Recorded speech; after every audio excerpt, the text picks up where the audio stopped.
Hello everyone, आज मैं 32 GB के रैम का अनबॉक्सिंग करने वाला हूं, जिसे मैंने फेस्टिवल में बाय किया है अमेज़ॉन से। तो आप देख सकते हैं ये रैम वाइपर कंपनी का है।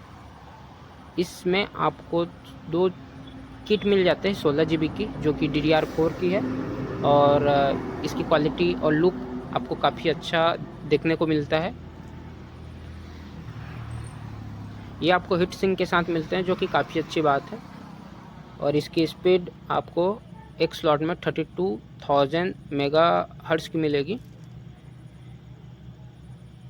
तो इसे हम टेस्ट करेंगे अपने कंप्यूटर में और चेक करेंगे कि सिंगल स्लॉट और डबल स्लॉट में कौन सा ज़्यादा अच्छा परफॉर्मेंस देता है।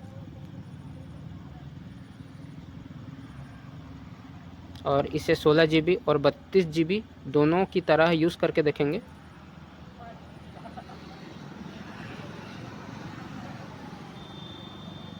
So thanks for watching this video guys.